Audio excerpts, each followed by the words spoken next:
सुबह सो के उठता हूँ तो देखता हूँ गुगू भाई यहाँ पे चना खा रहे थे और इधर आके देखता हूँ तो चाचा यहाँ पे बांस काट रहे थे। अब ये बांस क्यों काटा जा रहा है इसका रीजन तो मैंने कल के ब्लॉग में बताया था, ताकि ये खेत के चारों तरफ बांधा जा सके जिससे कोई जानवर अंदर ना जाए। और अब बांस कटने के बाद इसको लेके हम लोग पहुंच जाते हैं खेत में। और कल हुई थी बारिश जिसकी वजह से खेत में कुछ ज्यादा ही पानी लग गया था, तो चाचा उसको बाहर कर रहे थे। और अब खेत का काम होने के बाद मेरे पास मंगरू भाई का कॉल आता है। वो मेरे गांव आ रहे थे मुझसे मिलने के लिए, और मंगरू भाई इतने दूर से मेरे गांव आए थे तो मैं सोचता इनको अपना बगीचा दिखाने का, तो इनको लेके मैं आया था अपने बगीचे में। और यहाँ पे हम लोग आम भी तोड़ते हैं। फिर यहाँ से बाहर आके हम लोग निकल जाते हैं मेरे पापा की दुकान की ओर, क्योंकि वहाँ से मुझको कुछ सामान भी लेना था। और फिर वहाँ पे शिवम भाई भी आया हुआ था।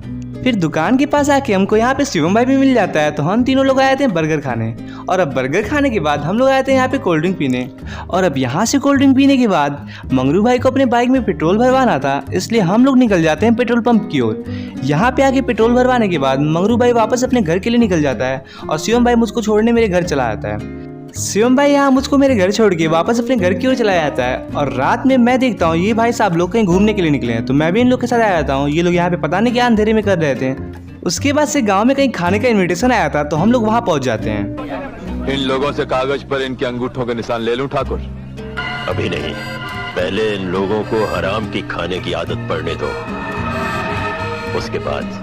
चलिए तब इसी के साथ आज के इस ब्लॉग को यहीं खत्म करते हैं। मिलते हैं कल किसी नए ब्लॉग में, तब तक के लिए बाय बाय। जाते जाते लाइक और सब्सक्राइब कर दीजिएगा।